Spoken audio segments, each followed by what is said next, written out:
As palavras saíram da boca dele como se fossem algo natural, como se estivesse pedindo um copo d'água. O melhor presente de casamento que você pode nos dar, Marcela, é desaparecer da nossa família.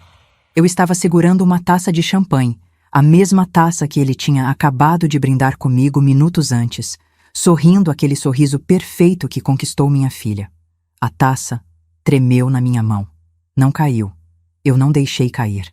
Antes de continuar, me conta nos comentários de qual cidade você está acompanhando essa história e se já passou por algo parecido com alguém que parecia perfeito demais para ser verdade.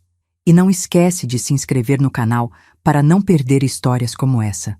Eram 22 horas de uma sexta-feira e estávamos no terraço do restaurante mais caro da cidade, onde tinha acabado o jantar de ensaio do casamento da minha única filha, Sofia.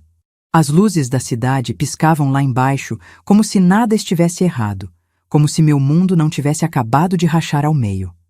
Bruno Henrique Silva, o homem que minha filha ia se casar dali a menos de 24 horas, estava a menos de 1 metro de mim, com as mãos nos bolsos da calça social impecável, esperando minha resposta como se tivesse acabado de comentar sobre o clima.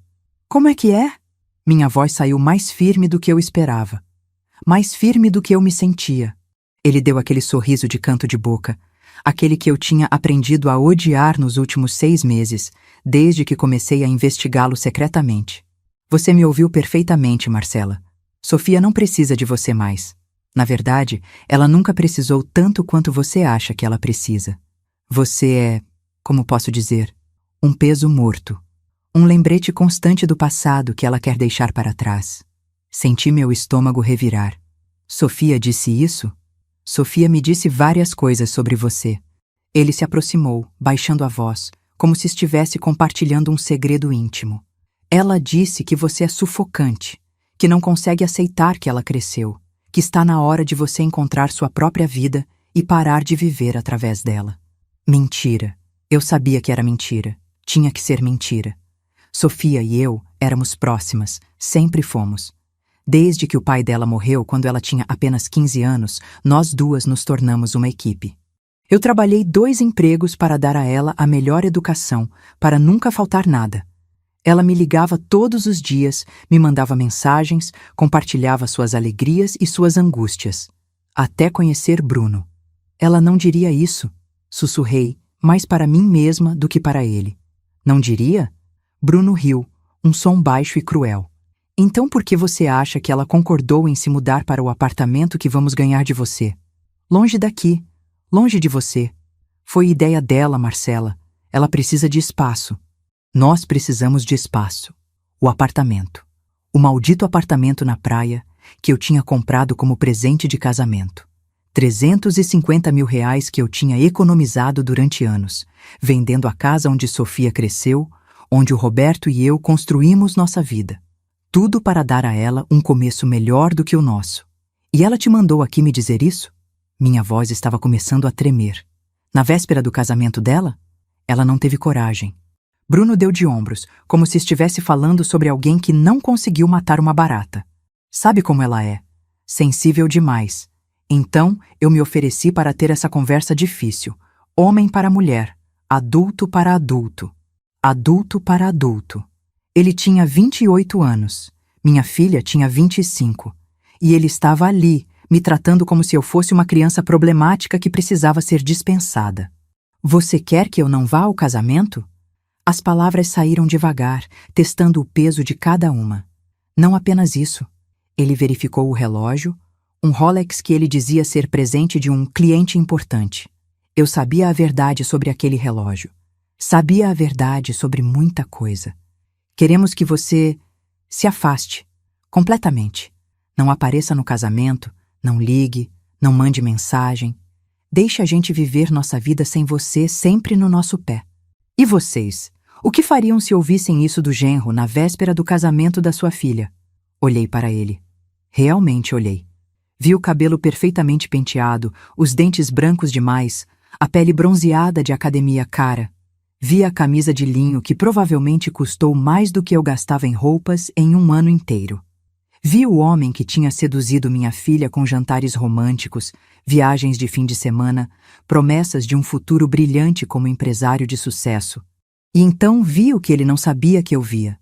Vi o fraudador, o mentiroso, o homem que tinha uma ficha criminal em 3 estados diferentes, sempre usando nomes ligeiramente diferentes. Bruno Henrique Silva, Bruno H. da Silva, Henrique B. Silva. O homem que tinha deixado um rastro de mulheres e famílias destruídas, sempre aplicando o mesmo golpe: seduzir mulheres jovens de famílias ricas, casar rápido, esvaziar contas bancárias, desaparecer. Mas desta vez, ele tinha cometido um erro. Desta vez, ele tinha escolhido uma filha cuja mãe não era idiota. Há 6 meses, quando Sofia anunciou o noivado relâmpago, algo no meu estômago tinha gritado perigo. Não era ciúme, não era resistência à mudança, era instinto. O mesmo instinto que me fez verificar as referências da babá quando Sofia era bebê. O mesmo instinto que me fez ler todas as letras miúdas antes de assinar o contrato da casa. Então, eu contratei Alexandre Santos, um detetive particular que tinha sido recomendado por uma amiga advogada. Só para ter certeza, eu disse a ele. Só para saber que minha filha está em boas mãos. Alexandre levou 3 semanas para voltar com o primeiro relatório. E então, mais 2 meses para compilar tudo. Fotos, documentos, depoimentos, uma pasta com quase 200 páginas de evidências sobre quem Bruno Henrique Silva realmente era. Eu tinha chorado quando li. Tinha vomitado. Tinha passado noites inteiras sem dormir, imaginando como contar para Sofia, como destruir a felicidade dela sem destruir nossa relação, como fazê-la acreditar em mim quando ela estava tão apaixonada, tão cega. Tentei. 2 vezes. Na primeira, mostrei algumas fotos de Bruno com outra mulher. Sofia disse que eram antigas, de antes de a conhecer, que ele já tinha me explicado sobre ex-namoradas. Na segunda vez, mostrei um processo por estelionato. Ela disse que era perseguição de uma ex-sócia invejosa, que Bruno já tinha me contado sobre aquela mulher louca que não aceitava o fim da parceria de negócios. Ele sempre chegava primeiro, sempre tinha uma explicação, sempre me fazia parecer a sogra paranoica, a mãe superprotetora que não conseguia aceitar que a filha tinha crescido. Mãe, pelo amor de Deus, Sofia tinha me dito na última vez, lágrimas escorrendo pelo rosto. Você não pode simplesmente ser feliz por mim? Você precisa arruinar tudo? Depois daquilo, eu parei de tentar. Não porque desisti, mas porque percebi que precisava de outra estratégia. Precisava de provas tão irrefutáveis, tão públicas, tão devastadoras, que nem mesmo o charme de Bruno pudesse rebatê-las. Então continuei investigando, sem contar para Sofia. Enquanto ajudava a escolher flores para o casamento, Alexandre descobria mais 3 vítimas. Enquanto experimentava vestidos de mãe da noiva, ele encontrava documentos de empresas fantasmas. Enquanto provava bolos, ele coletava boletins de ocorrência. E agora, no terraço daquele restaurante caro, com a cidade inteira piscando lá embaixo, Bruno estava me dando exatamente o que eu precisava para executar meu plano. Tudo bem, eu disse finalmente. Ele piscou, claramente surpreso. Tudo bem? Tudo bem, vou desaparecer. Bebi o resto da minha champanhe, sentindo o líquido queimar minha garganta. Vou dar a vocês o presente que estão pedindo. Vi a satisfação espalhar-se pelo rosto dele como óleo em água. Fico feliz que você esteja sendo razoável, Marcela. É melhor para todo mundo. Acredite em mim. Só uma coisa, eu disse, colocando a taça vazia na mesa mais próxima. O apartamento. Vou precisar de alguns dias para transferir a escritura para o nome de vocês. Questões burocráticas. Claro, claro. Não tem pressa. Ele já estava se virando, pronto para voltar ao salão onde Sofia provavelmente o procurava. Só não apareça amanhã, ok? Seria constrangedor para todo mundo. Não vou aparecer, eu menti. Ele acenou com a cabeça, satisfeito, e desapareceu de volta pelo caminho de onde tinha vindo. Ouvi as portas de vidro se fecharem, o murmúrio de conversas e risadas voltando, a vida seguindo como se nada tivesse acontecido. Fiquei sozinha no terraço por mais 5 minutos. Deixei o vento frio da noite secar as lágrimas que eu não sabia que tinham começado a cair. Respirei fundo. 1 vez, 2, 3. Então peguei meu celular e liguei para 3 pessoas. A primeira foi Beatriz, minha corretora de imóveis. Bia, sou eu. Precisa vender o apartamento da praia. Agora.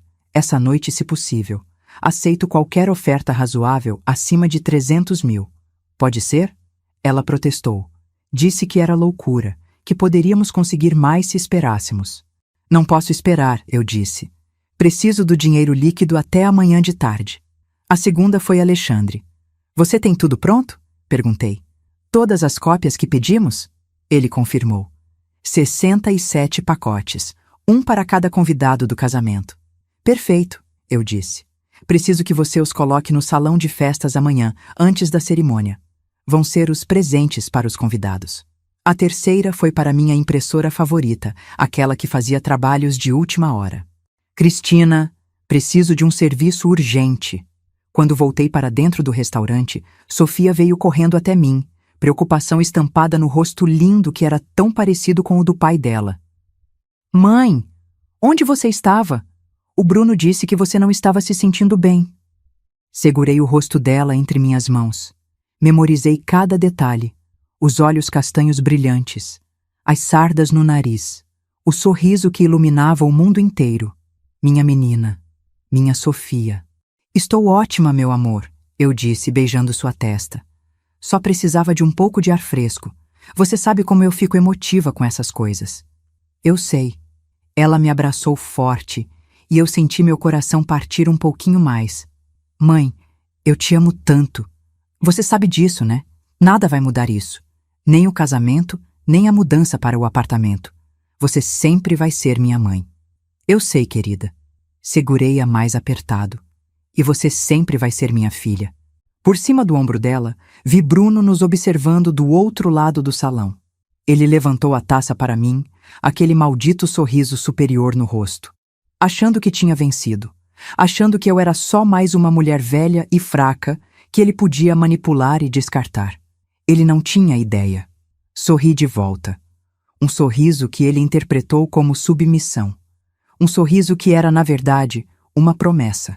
Amanhã, no casamento dele, na frente de todos os amigos e familiares dele, na frente de todas as pessoas que ele tinha impressionado e enganado, eu ia dar a ele exatamente o que ele tinha pedido.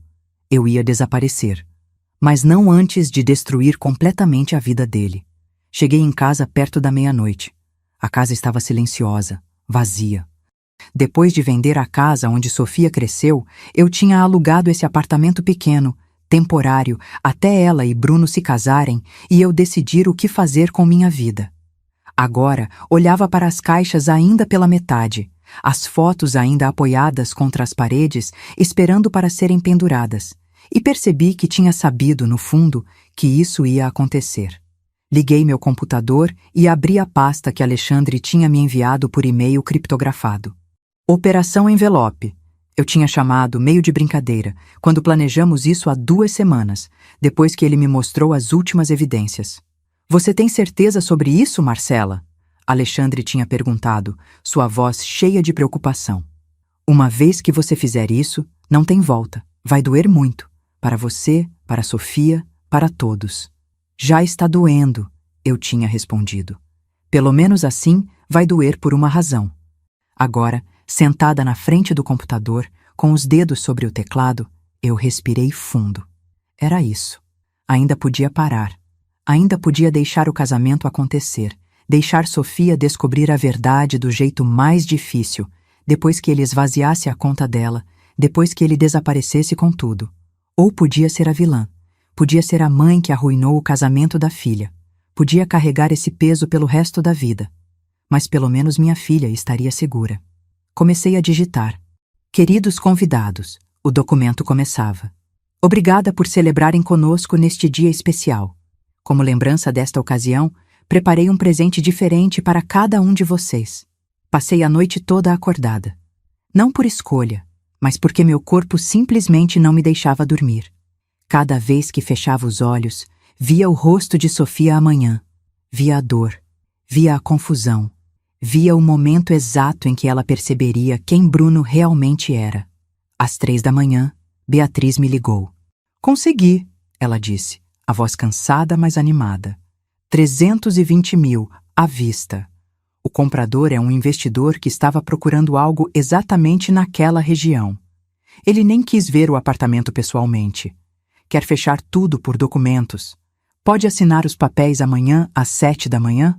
Posso, eu disse. Obrigada, Bia. Você não tem ideia do quanto isso significa. Marcela, ela hesitou. Você tem certeza? Esse apartamento, você economizou tanto tempo para ele, para sua filha. E é exatamente por isso que estou vendendo, respondi. Depois que desliguei, voltei ao computador.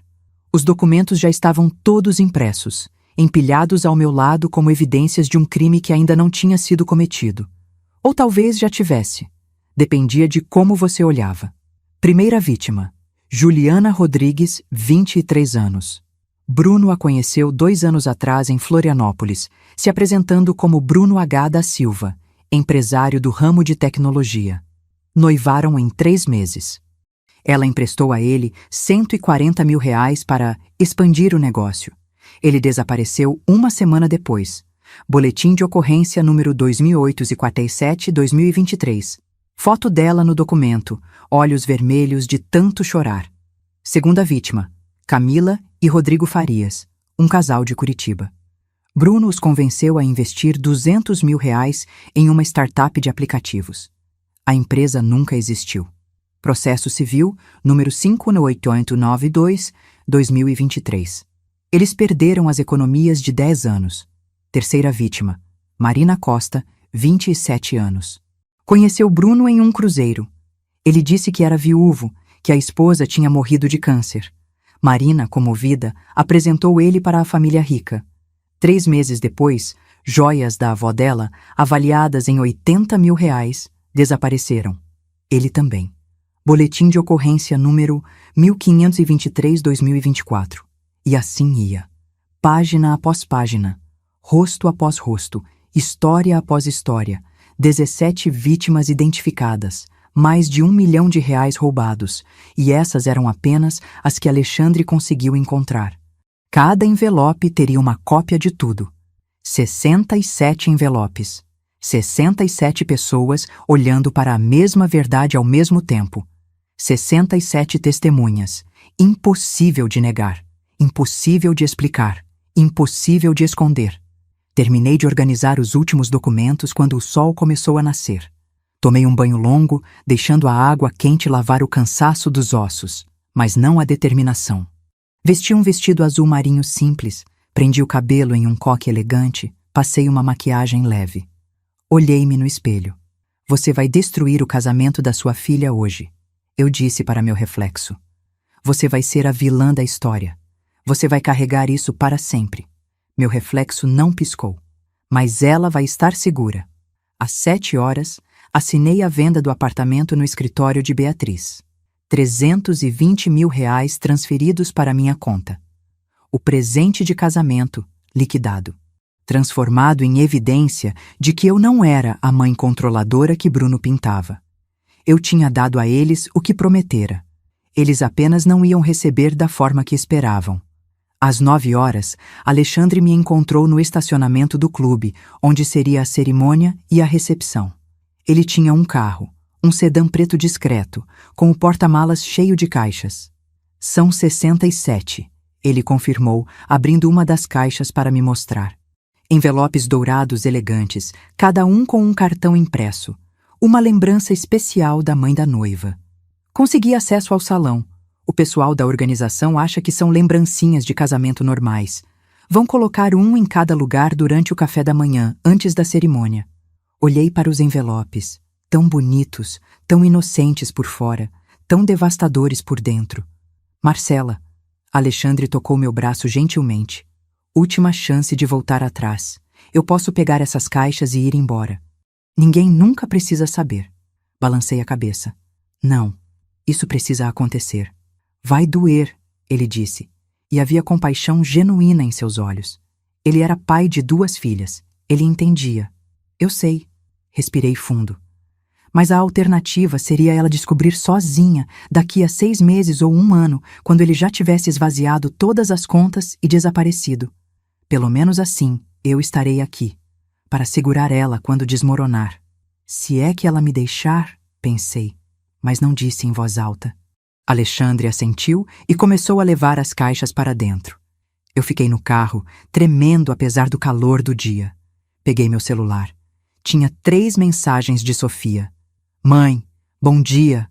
O dia finalmente chegou. Você já está acordada? Tô nervosa demais. Mal posso esperar para te ver. Te amo. Cada emoji de coração era uma faca. Li as mensagens 5 vezes. Memorizei cada palavra. Porque sabia que, depois de hoje, ela talvez nunca mais mandasse mensagens assim para mim. Respondi. Também te amo, meu amor. Mais do que você pode imaginar. E vocês já precisaram tomar uma decisão que vocês sabiam que ia machucar alguém que amam, mas era a única decisão certa? A cerimônia estava marcada para 11 horas. Cheguei às 10h15. O clube estava lindo, decorado com flores brancas e douradas, exatamente como Sofia tinha sonhado. Havia um altar montado no jardim com vista para o lago. Cadeiras brancas perfeitamente alinhadas. Um tapete de pétalas de rosas marcando o caminho. Tudo perfeito. Tudo como ela queria. E eu ia destruir tudo isso. Entrei pela porta lateral, evitando a área principal onde os convidados já começavam a chegar. Precisava ver Sofia. Precisava ter mais um momento com ela antes que tudo desmoronasse. A suíte da noiva ficava no 2º andar, uma sala ampla com espelhos em todas as paredes. Bati na porta gentilmente. Entra! A voz dela, animada, nervosa, feliz. Ela estava em frente ao espelho, ainda de roupão, enquanto a maquiadora trabalhava em seu rosto. Quando me viu, seus olhos se iluminaram. Mãe! Ela se levantou e correu até mim, quase derrubando a maquiadora. Me abraçou com tanta força que senti meu coração partir de novo. Você veio cedo. Que bom! Não ia perder esse momento por nada, eu disse, e era verdade, mesmo sabendo o que viria depois. Você está linda, ela disse, me olhando de cima a baixo. Adorei o vestido. Você que vai estar linda, respondi, alisando o cabelo dela. A noiva mais linda do mundo. Para, mãe, você vai me fazer chorar e a Fernanda acabou de fazer minha maquiagem. Mas ela estava sorrindo, aquele sorriso enorme que iluminava todo o rosto. Passamos a próxima meia hora juntas. Eu ajudei a colocar o vestido, ajustei o véu, prendi a pulseira que tinha sido da minha mãe em seu pulso. Cada gesto era uma despedida silenciosa, um pedido de desculpas antecipado. Mãe, você está estranha, Sofia disse em determinado momento, me olhando através do espelho. Está tudo bem? Estou emotiva, eu disse, o que não era mentira. É minha filha se casando. Eu sei que você e o Bruno não começaram com o pé direito, ela disse hesitante. Mas ele me faz tão feliz, mãe. Ele me entende, me apoia, faz eu me sentir especial. Eu sei, querida. As palavras doíam ao sair. E sei que você ficou meio magoada com a ideia de a gente se mudar para o apartamento, ela continuou. Mas não é porque a gente não quer você por perto. É só... a gente precisa do nosso espaço, sabe? Para construir nossa própria vida. Ele tinha preparado ela. Claro que tinha. Tinha plantado as sementes da dúvida, tinha feito parecer que a ideia de se afastar tinha vindo dela. Entendo perfeitamente, eu disse. E estou feliz por vocês. De verdade. Ela se virou e me abraçou de novo. Obrigada por entender, mãe. Obrigada por tudo. Você é a melhor mãe do mundo.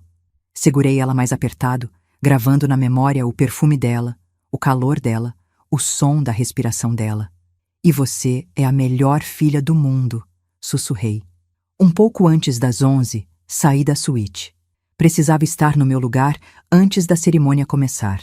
Desci as escadas com as pernas bambas, cada degrau mais difícil que o anterior. No jardim, os convidados já estavam sentados. Reconheci muitos rostos. Primos de Sofia. Amigas da faculdade. Meus próprios amigos. E do lado de Bruno, rostos que eu não conhecia. Ou melhor, rostos que eu conhecia dos relatórios. Cúmplices. Vítimas, pessoas que acreditavam na mentira dele tanto quanto Sofia? Vi também alguns rostos que Alexandre tinha me mostrado. Juliana Rodrigues estava lá. Ela tinha aceitado o convite mesmo depois de tudo, talvez por curiosidade, talvez esperando algum tipo de fechamento. Marina Costa também. Elas não sabiam que outras vítimas estavam presentes. Elas não sabiam o que estava por vir. Sentei na primeira fila, no lugar reservado para a mãe da noiva. Ao meu lado, o lugar que deveria ser do pai de Sofia estava vazio, marcado apenas com uma rosa branca.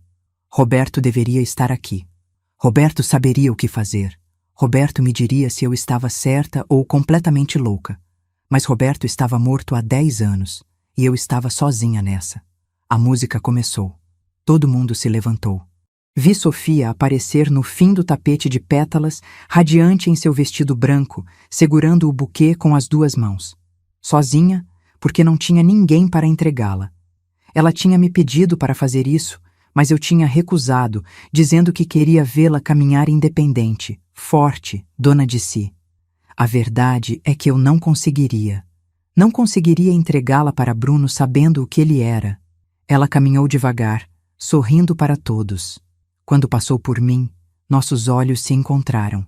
Ela piscou, aquele piscadinha cúmplice que sempre fazíamos uma para a outra. Meu último momento como a mãe amada, antes de me tornar a mãe que arruinou tudo. A cerimônia foi linda. Curta como ela queria. Votos simples, mas emocionantes. Bruno disse todas as coisas certas, olhou para ela com toda a adoração falsa do mundo. Sofia chorou de felicidade. Eu não chorei. Não podia. Se começasse, não ia parar. Declaro vocês marido e mulher. Pode beijar a noiva. O beijo. Os aplausos. A felicidade dela. O sorriso triunfante dele quando olhou para mim por cima da cabeça dela, como se dissesse: vencemos. Ela é minha agora.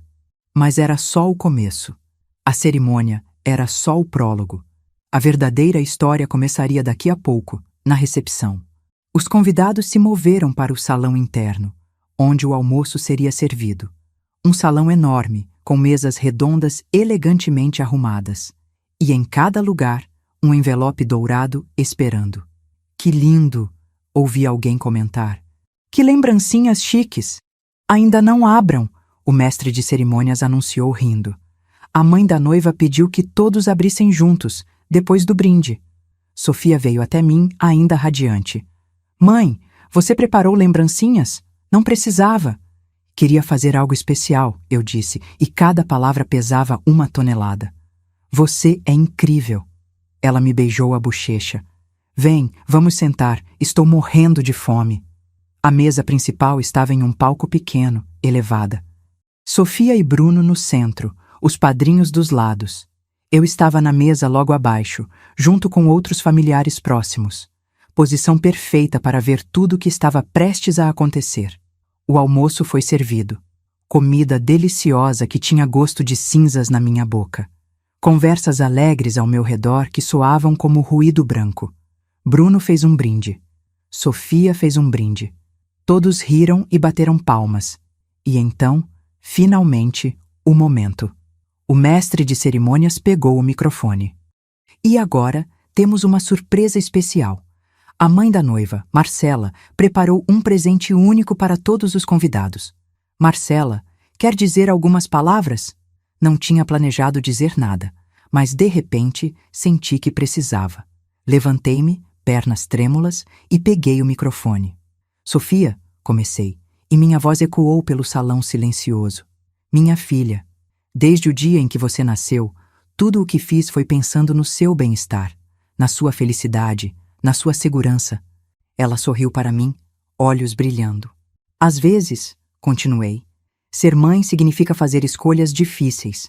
Significa fazer coisas que vão te machucar, mas são coisas necessárias. Vi a confusão começar a aparecer no rosto dela.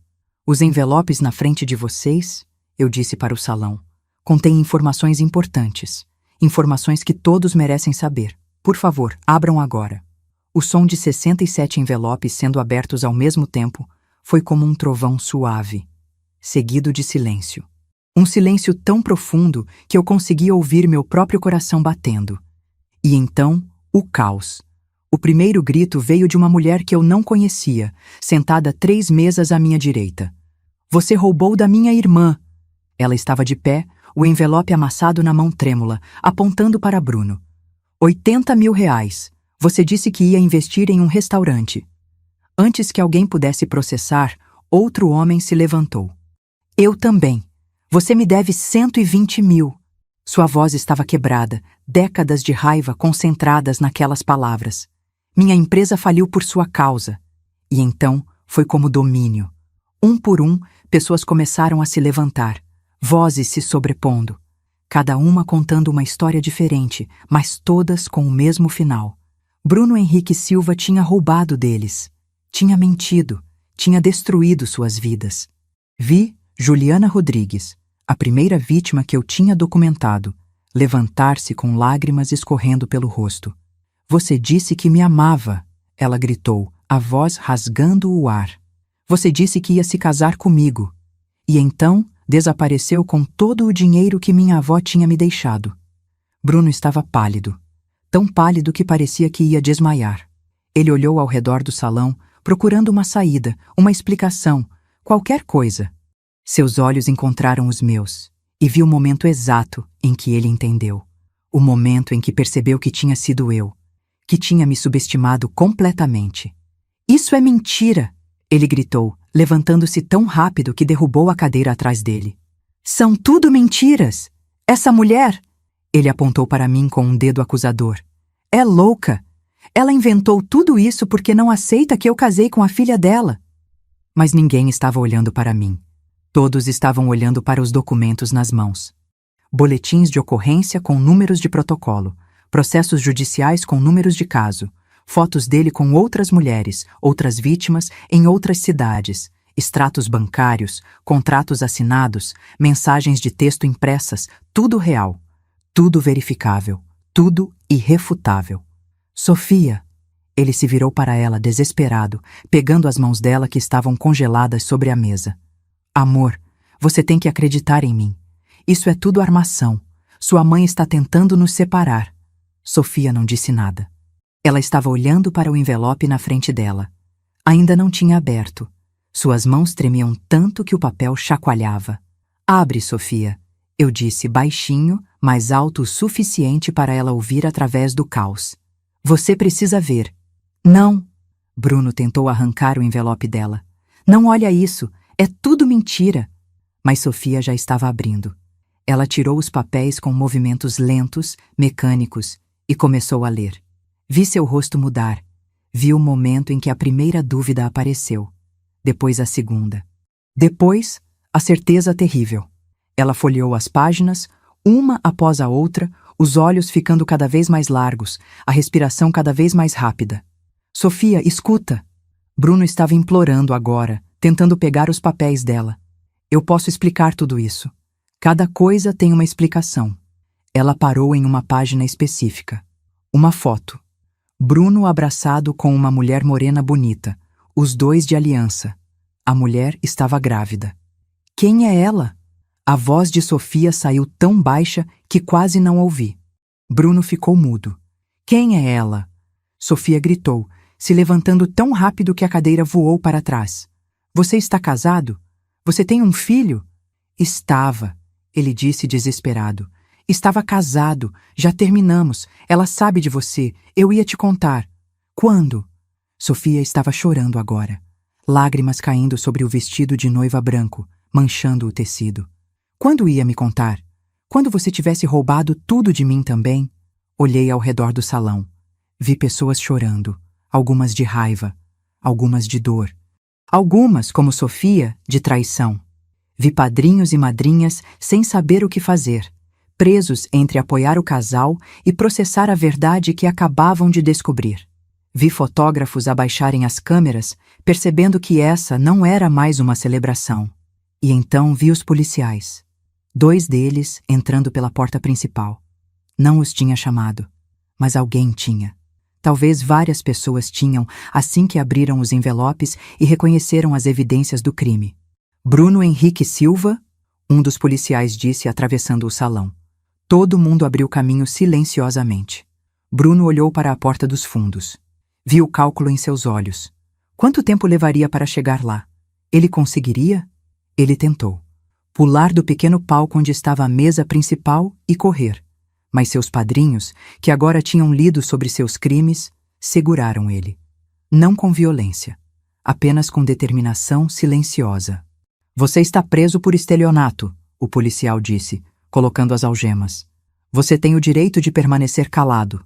Os direitos foram lidos, as algemas fechadas. E Bruno Henrique Silva, o noivo que há 15 minutos tinha beijado sua noiva em frente a um altar, estava sendo levado pelos policiais enquanto 67 convidados assistiam em silêncio. Antes de sair, ele olhou para trás.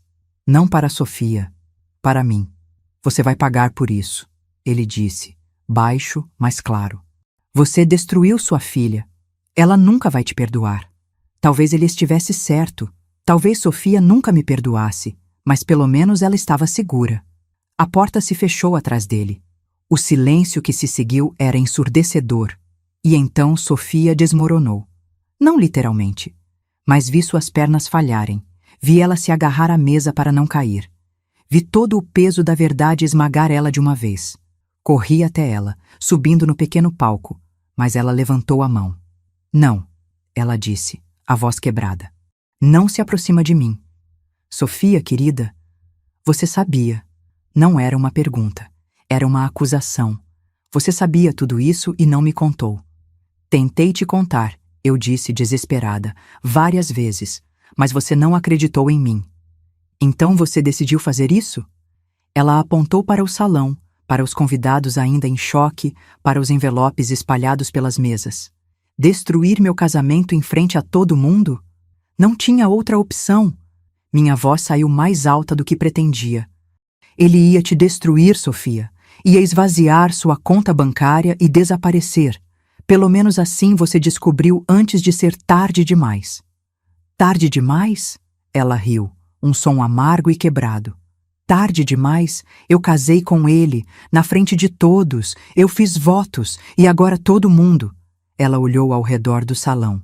Todo mundo sabe que eu fui idiota o suficiente para não ver quem ele realmente era. Você não é idiota, eu disse, tentando alcançar ela de novo. Ele era bom no que fazia. Ele enganou dezenas de pessoas. Você não tinha como saber. Mas você sabia? Ela estava gritando agora. Você sabia há 6 meses. Você me deixou planejar esse casamento, comprar esse vestido, convidar todas essas pessoas, sabendo que ia fazer isso. Ela estava certa. Deus, ela estava tão certa. Eu tinha deixado ela continuar planejando, sonhando, se apaixonando cada vez mais, sabendo que ia terminar exatamente assim. Eu sinto muito, sussurrei. Eu sinto tanto, Sofia. Sai daqui. Ela se virou, me dando as costas. Vá embora, não quero ver você. Sofia, por favor, embora! Ela gritou tão alto que sua voz ecoou pelas paredes. Você conseguiu o que queria. Ele se foi, agora você também vai.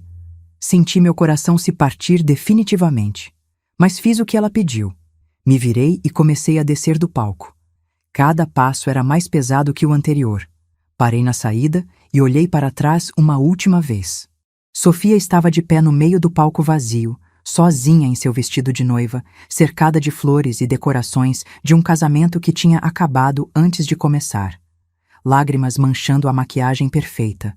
Buquê caído no chão. Minha filha, minha Sofia, a pessoa que eu mais amava no mundo. E ela tinha me pedido para ir embora. Saí do clube e não olhei para trás de novo. Sentei no meu carro no estacionamento por quanto tempo? Não sei. Podiam ter sido minutos ou horas. Chorei até não ter mais lágrimas. Até minha garganta doer. Até meus olhos ficarem inchados demais para enxergar direito. Meu celular tocou. Alexandre. Vi as notícias. Ele disse, gentil. Está tudo bem?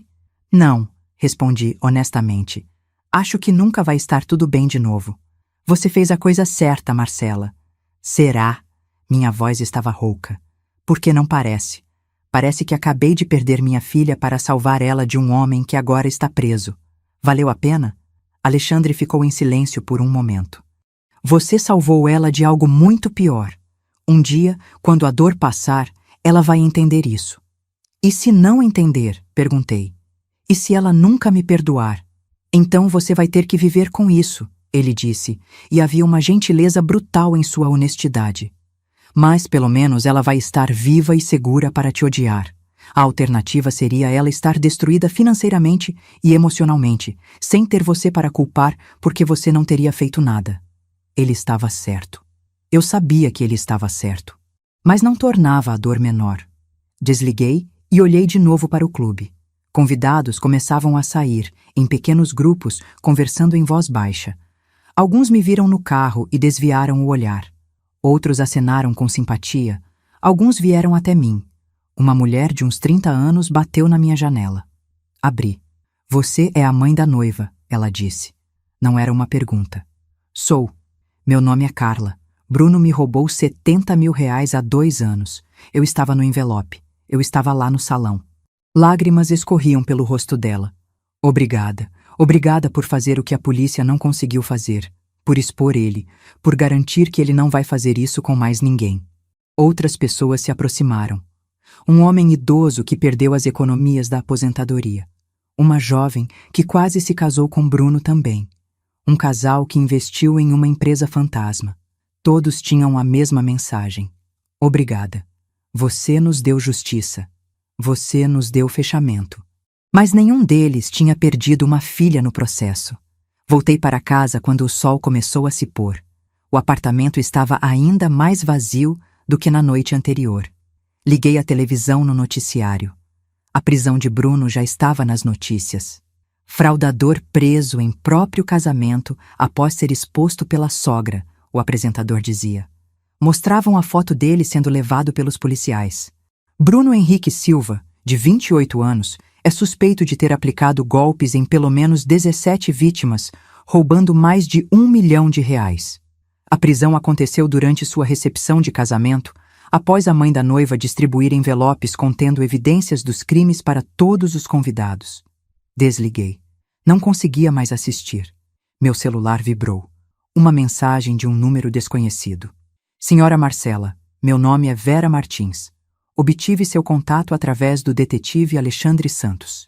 Preciso muito falar com a senhora sobre Bruno Silva. Por favor, me ligue assim que possível.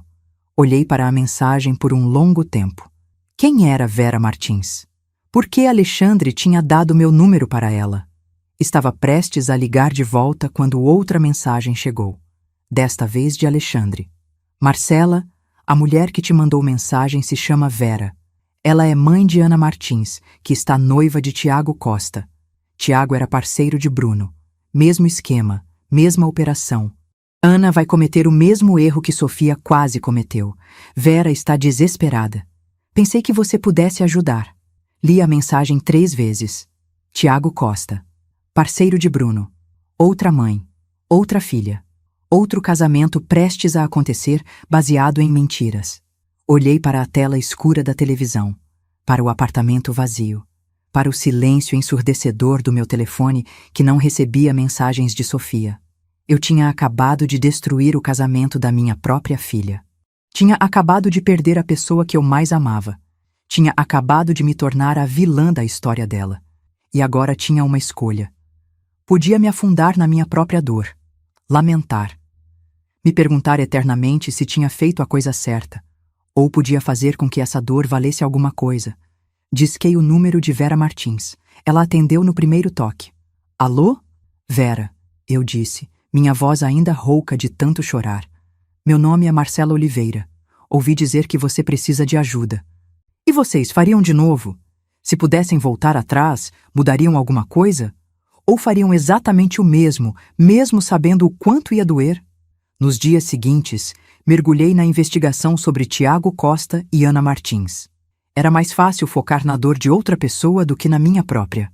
Mais fácil tentar salvar outra filha do que processar que talvez tivesse perdido a minha.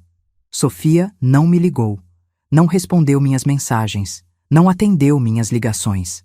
Era como se eu tivesse realmente desaparecido da vida dela, como Bruno tinha pedido na véspera do casamento. A ironia não passou despercebida. Vera era uma mulher elegante de 50 e poucos anos, viúva como eu, com uma história assustadoramente similar. Filha única, herdeira de uma fortuna considerável, noivo charmoso que apareceu do nada e varreu Ana dos pés. Casamento marcado para daqui a 3 semanas. Eu também senti que algo estava errado, Vera me disse quando nos encontramos pessoalmente em um café discreto.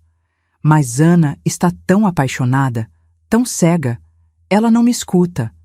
Eu sei exatamente como é, respondi, tomando um gole do café amargo que combinava com meu humor.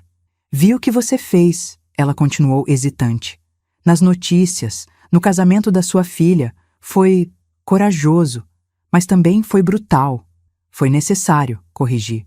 Covardia seria deixar acontecer. E sua filha? Ela... Entendeu? Balancei a cabeça. Não.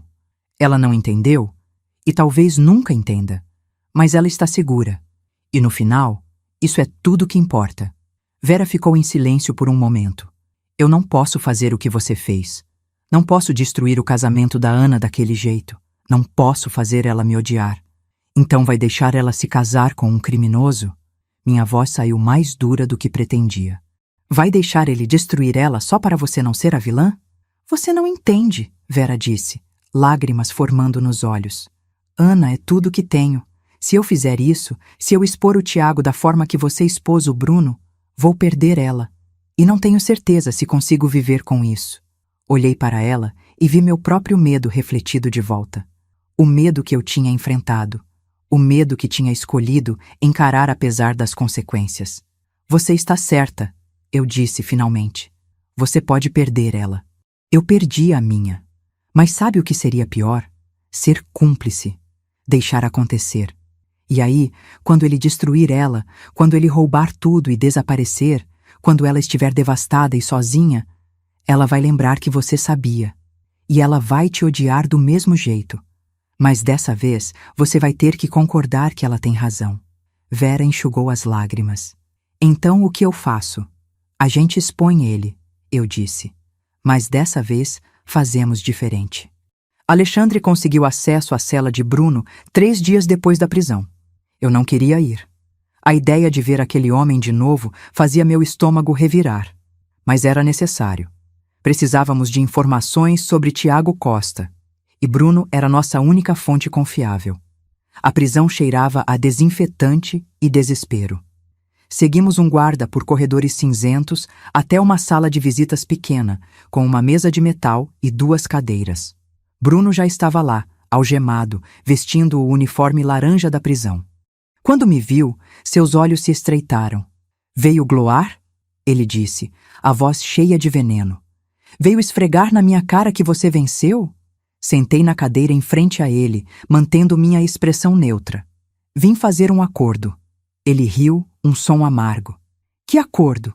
Você já me destruiu, não tem mais nada que você possa tirar de mim. Seu parceiro, Tiago Costa. Vi o reconhecimento passar pelo rosto dele. Ele está fazendo exatamente o que você estava fazendo, com uma garota chamada Ana Martins. O casamento é daqui a 3 semanas. E por que isso seria problema meu? Bruno se recostou na cadeira, tentando parecer desinteressado, mas eu vi o cálculo nos olhos dele. Porque você pode ajudar a pará-lo. Pode nos dar informações, nomes, contas bancárias, planos, tudo o que sabe sobre a operação dele. Fiz uma pausa. Em troca, falo com o promotor. Peço que considerem sua cooperação na sentença. Você acha que eu sou idiota? Ele cuspiu. Você quer que eu entregue meu parceiro? O cara que sabe onde estão todas as minhas contas escondidas, todos os meus contatos, tudo? Você acha que ele não vai me matar na cadeia assim que souber? Acho que você tem 2 opções, eu disse, me inclinando para a frente. Opção 1. Fica quieto, protege o Tiago e pega a sentença máxima. 15, talvez 20 anos. Quando sair, vai ter o quê? Quase 50 anos? Sem carreira, sem dinheiro, sem nada. E a opção 2? Coopera conosco. Salva outra garota de passar pelo que minha filha passou. E talvez, só talvez, sai daqui em 8 ou 10 anos, ainda com tempo de ter alguma vida. Segurei o olhar dele. E quem sabe, faz uma coisa certa na sua vida miserável. Vi a luta interna acontecer. O Bruno egoísta, que só pensava em si mesmo, lutando contra o Bruno que talvez, no fundo, tivesse um resquício de consciência. Ou talvez fosse apenas autopreservação. Não importava, desde que funcionasse. Tem que me garantir proteção, ele disse finalmente. Se eu entregar o Tiago, ele vai mandar alguém atrás de mim aqui dentro. Alexandre vai arranjar isso, respondi. Transferência para outra unidade. Cela isolada se necessário. Bruno ficou em silêncio por um longo momento. Depois suspirou. O som de alguém finalmente aceitando a derrota. Tudo bem. Vou contar tudo o que sei sobre o Tiago. E contou. Por 2 horas, Bruno detalhou toda a operação. Como eles se conheceram em um esquema anterior. Como dividiam informações sobre alvos potenciais, mulheres jovens de famílias ricas, preferencialmente com pais mortos ou ausentes. Como estudavam suas vítimas por meses antes de fazer o primeiro contato. Como criavam personas falsas, histórias elaboradas, até documentos falsos. A Ana, Bruno disse em certo ponto, foi o Tiago quem encontrou. Filha única, mãe viúva, herança de mais de 5 milhões. Ele está trabalhando nela há 1 ano. O casamento é só o fim do jogo. E depois do casamento? Depois ele tem acesso às contas dela. Vai começar a transferir dinheiro aos poucos, dizendo que são investimentos. Em 6 meses, quando já tiver tirado pelo menos metade, ele vai desaparecer. Provavelmente vai fingir que morreu. Acidente de carro, alguma coisa assim. O corpo nunca é encontrado. E a Ana fica com dívidas que ele criou em nome dela e sem metade da herança. Meu estômago revirou. Era exatamente o que teria acontecido com Sofia. Onde o Tiago está agora? Alexandre perguntou, fazendo anotações. Provavelmente com a Ana. Ele se mudou para o apartamento dela há 3 meses. Disse a ela que tinha vendido o dele para investir no negócio deles. Bruno riu amargamente. Ele nunca teve apartamento. Tudo mentira. Saímos da prisão com uma pasta cheia de informações. Nomes, números de contas, endereços. Tudo o que precisávamos para construir um caso contra Tiago Costa. Isso é suficiente para prendê-lo? Perguntei a Alexandre no caminho de volta. Para prender? Talvez? Para convencer uma noiva apaixonada? Ele balançou a cabeça. Isso vai ser mais difícil. Ele estava certo. Quando Vera tentou mostrar as evidências para Ana, a reação foi exatamente o que eu tinha esperado. Negação. Raiva. Acusações de que a mãe estava tentando sabotar sua felicidade. É igualzinho. Vera me disse pelo telefone, chorando. Ela não acredita em nada. Diz que são mentiras, que alguém está tentando prejudicar o Tiago. Ela está me cortando da vida dela, Marcela, assim como Sofia te cortou. Sentei na minha cama, olhando para a foto de Sofia na minha mesa de cabeceira. 3 semanas desde o casamento desastroso. 3 semanas sem falar com minha filha. 3 semanas da pior dor que já senti na vida. Vera, eu disse, limpando minhas próprias lágrimas. Não podemos desistir. Se não fizermos nada, o Tiago vai destruir a Ana. E aí, você nunca vai se perdoar. Mas o que a gente faz? Ela não me escuta. Pensei por um longo momento. Lembrei do casamento, dos envelopes, do impacto de ver a verdade exposta de uma vez, de forma irrefutável, na frente de testemunhas. Mas também lembrei da dor de Sofia, do ódio nos olhos dela, da forma como tinha me pedido para ir embora. Não podia fazer o mesmo com Ana. Tinha que haver outra maneira. Precisamos fazer a Ana ver a verdade por ela mesma, eu disse lentamente, a ideia se formando enquanto falava. Não podemos simplesmente contar. Ela precisa descobrir sozinha, precisa confrontá-lo e ouvir as mentiras dela própria boca. Como? Organizamos um jantar. Você, eu, Ana e Tiago. Dizemos que é para você finalmente aceitar o relacionamento, fazer as pazes antes do casamento. Minha mente estava correndo agora. Mas nós gravamos tudo. E durante o jantar fazemos as perguntas certas. Perguntas que ele não vai conseguir responder sem mentir. E quando ele mentir, mostramos as evidências que provam que são mentiras. Ela vai me odiar de qualquer jeito, Vera sussurrou. Talvez, concordei.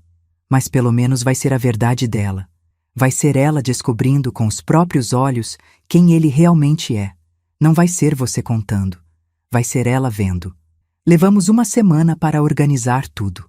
Alexandre instalou câmeras discretas no restaurante particular que alugamos. Preparamos os documentos, as evidências, tudo organizadinho. Ensaiamos as perguntas que faríamos. Na noite do jantar, cheguei cedo. Meu coração estava batendo tão forte que sentia nas têmporas. Vera chegou logo depois, pálida e nervosa. Posso fazer isso? Ela perguntou, segurando minha mão. Posso realmente fazer isso com minha filha? Você pode, eu disse, apertando a mão dela de volta. E vai, porque você ama ela. Ana e Tiago chegaram pontualmente às 8. Ana era linda, jovem e radiante, com o olhar de quem está completamente apaixonada. Tiago era exatamente o que eu esperava. Charmoso, bem vestido, com aquele sorriso praticado que eu tinha visto tantas vezes no rosto de Bruno. Mãe, Ana disse, beijando o rosto de Vera com certa frieza. Que surpresa você querer jantar com a gente. Pensei que estava na hora de conhecer melhor o Tiago. Vera disse, sua voz surpreendentemente firme. Afinal, ele vai ser meu genro em poucas semanas. Obrigado por nos receber, dona Vera, Tiago disse, pegando a cadeira para Ana sentar. Perfeito cavalheiro. Significa muito para nós. O jantar começou normalmente.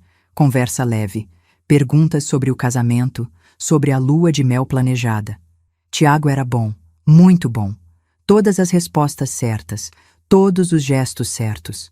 Mas então comecei a fazer as perguntas que tínhamos preparado. Tiago, Ana me contou que você trabalha com importação. Como exatamente funciona seu negócio? Vi o microsegundo de hesitação. É complexo. Basicamente, identifico produtos com potencial de mercado no exterior e facilito a entrada deles aqui no Brasil. Interessante. E qual foi seu último grande negócio? Outra hesitação. Eletrônicos da Coreia. Fechei o contrato mês passado. Assenti, como se estivesse impressionada. Alexandre, do outro lado da mesa, disfarçadamente deslizou um envelope para mim. Abri e tirei um documento. Que coincidência! Porque, segundo a Receita Federal, sua empresa não registra nenhuma importação nos últimos 6 meses. Coloquei o documento na mesa. Tiago ficou pálido. Isso deve ser erro, problemas burocráticos. Mãe, o que você está fazendo? Ana disse, olhando entre mim e Vera. Por que você está investigando o Tiago? Porque alguém precisa te proteger, Vera disse suavemente. Outra pergunta, eu continuei, ignorando a tensão crescente. Você disse que vendeu seu apartamento em Moema para investir no negócio com Ana, certo? Certo, Tiago disse, mas seu rosto estava cada vez mais vermelho. Engraçado, porque não existe nenhum registro de venda de propriedade em seu nome. Na verdade, tirei outro documento. Não existe nenhum registro de propriedade em seu nome em lugar nenhum de São Paulo. Ana, vamos embora. Tiago se levantou rapidamente. Sua mãe está tentando nos separar, exatamente como eu avisei que ia acontecer. Senta, Ana disse, mas sua voz estava diferente, menos certa. Responde às perguntas dela. Não preciso responder nada, são acusações ridículas. Então por que você está tão nervoso? Ana estava olhando para ele agora com olhos diferentes, olhos que estavam começando a ver. Responde, Tiago. Onde você morava antes de se mudar para o meu apartamento? Era um apartamento alugado. Não deixei rastro porque não gostava do proprietário. Mentira, Alexandre disse, colocando mais documentos na mesa. Você morava com uma mulher chamada Patrícia Mendes, que também era sua noiva, que também você roubou, R$ 190 mil para ser exato. A mesa ficou em silêncio. Ana pegou os documentos com mãos trêmulas. Fotos de Tiago com outra mulher, boletins de ocorrência, processos. Ana, amor, escuta. Quantas? Ana perguntou, a voz estranhamente calma. Quantas mulheres você enganou? Nenhuma! Essas mulheres são loucas! Elas... Quantas? Ana gritou, e todo o restaurante ficou em silêncio. Tiago olhou ao redor, percebendo que estava encurralado, que não tinha saída. Vi o momento exato em que ele decidiu abandonar a farsa. Você sabe o que é? Ele disse, sua voz mudando completamente. Sem o charme, sem a gentileza. Puro veneno. Não importa, porque eu já transferi quase R$ 500 mil da sua conta nos últimos 3 meses. E você, sua idiota apaixonada, assinou todos os papéis sem nem ler. Ana ficou branca. O quê? Os investimentos que te pedi para assinar eram transferências para contas offshore, dinheiro que você nunca mais vai ver. Ele deu aquele sorriso cruel. Obrigado por tudo, Ana. Foi um prazer fazer negócios com você. Ele se levantou e começou a andar em direção à porta.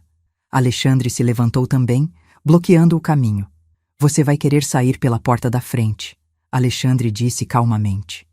Onde meus colegas da polícia estão esperando. Ou pela porta dos fundos, onde tem mais policiais. Sua escolha. A prisão de Tiago foi mais silenciosa que a de Bruno.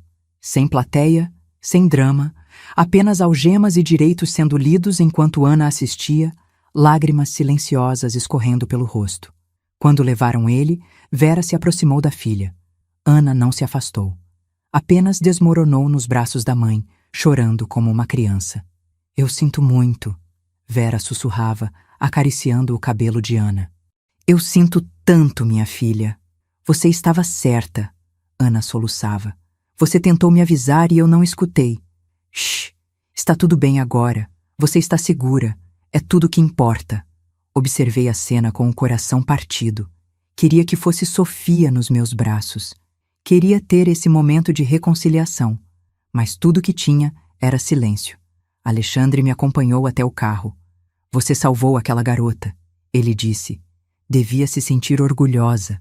Não me sinto, admiti. Me sinto vazia. Sua filha vai voltar, ele disse gentil. Pode levar tempo, mas ela vai.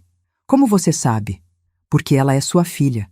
E no fundo, ela sabe que você fez a coisa certa. Só que ele estava errado. Sofia não voltou. Não naquele dia, nem no seguinte, nem na semana depois. 1 mês se passou. Depois, 2. Eu mandava mensagens ocasionais. Bom dia. Está tudo bem? Estou aqui se precisar de mim. Nada muito longo, nada muito insistente.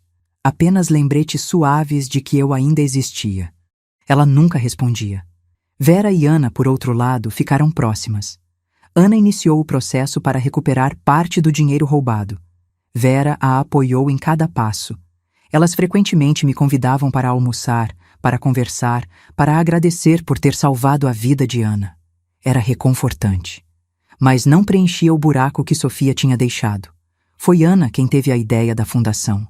Você percebe quantas mulheres passam por isso? Ela disse em um dos nossos almoços, 3 meses após sua quase tragédia. Quantas são enganadas, roubadas, manipuladas, e ninguém fala sobre isso, ninguém ajuda. É verdade, Vera concordou. Se não fosse por você, Marcela, eu teria perdido minha filha para aquele monstro. E Sofia pagou o preço por isso, eu disse baixinho. Então faz valer a pena, Ana disse, pegando minha mão. Transforma essa dor em algo bom. Ajuda outras mães. Outras filhas. Cria algo que pode impedir que isso aconteça com mais pessoas. E foi assim que nasceu a Fundação Recomeçar. Usamos o dinheiro recuperado de Tiago. Ele tinha deixado rastros que foram relativamente fáceis de seguir quando cooperou em troca de redução de sentença. E parte das minhas economias. Alugamos um pequeno escritório. Contratamos psicólogos, advogados, investigadores. A missão era simples: ajudar vítimas de fraude romântica. Oferecer suporte emocional, assistência legal, investigação de suspeitos, tudo gratuito. Em 6 meses, já tínhamos ajudado 23 famílias, exposto 12 fraudadores, salvo milhões de reais. Mas mais importante, salvo vidas, relacionamentos, futuros. Foi quando a história chegou na mídia nacional. Uma reportagem grande sobre nosso trabalho. Entrevistas comigo, com Vera, com Ana, com algumas das famílias que ajudamos. E foi assim que Sofia me encontrou de novo. Era uma quinta-feira à tarde, quando meu telefone tocou. Número desconhecido. Alô? Mãe. A voz dela, depois de meses de silêncio, me fez congelar. Sou eu. Sofia, sussurrei, lágrimas já começando a cair. Minha filha. Vi a reportagem sobre a fundação, sobre você ajudando outras famílias. Ela estava chorando também, eu percebia pela voz. Posso te ver? Claro, quando quiser, onde quiser. Agora, no nosso café, aquele que a gente costumava ir, estou a caminho. 30 minutos depois, estava sentada na mesma cafeteria onde Sofia e eu costumávamos tomar café da manhã aos domingos, antes de tudo acontecer. Ela chegou logo depois, mais magra, com olheiras, mas ainda minha Sofia. Nos abraçamos sem dizer nada, só ficamos ali, segurando uma a outra, chorando, deixando meses de dor e silêncio finalmente saírem. Eu sinto muito, ela disse quando finalmente nos sentamos. Sinto muito por tudo que disse naquele dia, por ter te mandado embora, por ter ficado tanto tempo sem falar com você. Não precisa pedir desculpas, eu disse, segurando as mãos dela. Você estava machucada. Tinha todo o direito de estar com raiva. Mas você estava certa. Ela enxugou os olhos. Sobre tudo. Sobre ele. Se você não tivesse feito o que fez, eu teria perdido tudo. Não só o dinheiro. A mim mesma. Como você está? Perguntei porque era tudo o que importava. Realmente, como você está? Melhor, ela disse, e havia uma força nova em sua voz. Fui para terapia, muito. Tive que processar tudo. A traição, a manipulação, a raiva de mim mesma por ter sido enganada. Mas estou melhor. Ainda tenho pesadelos às vezes, ela admitiu. Sonho que casei com ele de verdade, que ele conseguiu me destruir. E acordo grata, mãe, grata por você ter me salvado, mesmo sabendo que ia doer. Choramos de novo, de alívio, de amor, de tudo que não conseguimos dizer nos meses de silêncio. A fundação, Sofia disse depois de um tempo. Posso ajudar? Quero fazer parte disso. Quero ajudar outras mulheres como eu. Tem certeza? Perguntei. Vai significar revisitar o trauma, ver outras pessoas passando pelo que você passou. Eu sei, mas também significa transformar essa merda toda em algo bom. Significa que ele não vence. Ela apertou minha mão. Significa que a gente vence. Sofia se juntou à fundação na semana seguinte. Começou como voluntária, conversando com noivas que suspeitavam de seus parceiros, oferecendo perspectiva de alguém que tinha estado lá. Sua história, sua força, sua recuperação inspiravam outras mulheres a serem corajosas, a investigarem, a se protegerem. Em um ano, a Fundação Recomeçar tinha 3 escritórios em diferentes estados, 57 famílias ajudadas, 31 fraudadores expostos e presos. Mas mais importante, 57 famílias que não foram destruídas. 57 mulheres que não perderam tudo.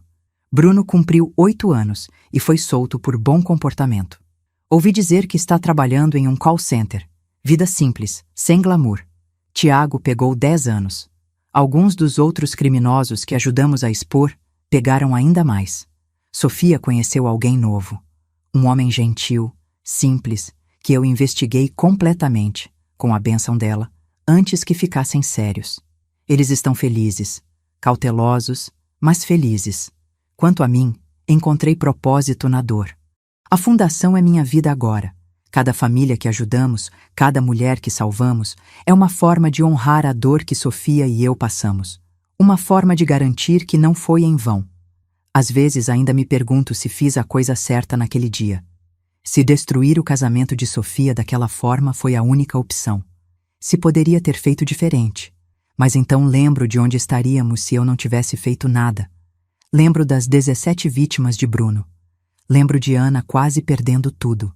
Lembro de todas as famílias que a Fundação salvou desde então.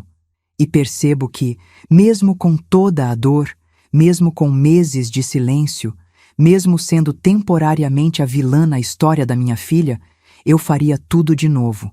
Porque às vezes, amar alguém significa machucá-los para salvá-los. Significa ser a vilã temporária para ser a heroína para sempre. Significa escolher a segurança deles sobre o amor deles. Bruno me disse para desaparecer da família da Sofia. E por alguns meses eu realmente desapareci. Mas quando voltei, voltei mais forte e trouxe comigo uma missão: garantir que nenhuma outra mãe tenha que fazer a escolha impossível que eu fiz. Nenhuma outra filha tenha que descobrir, tarde demais, que o amor da vida dela era uma mentira. Obrigada por chegar até o fim. Se essa história te tocou de alguma forma, curte e compartilha com alguém que precisa ouvir isso. E se você ou alguém que você conhece está passando por algo parecido, um relacionamento que parece bom demais para ser verdade, alguém com histórias que não fecham, um amor que isola você da família, por favor, investigue. Por favor, se proteja. Por favor, escute quando alguém que te ama expressa preocupação. Porque às vezes a pessoa que parece estar te segurando é a pessoa que está te salvando de cair.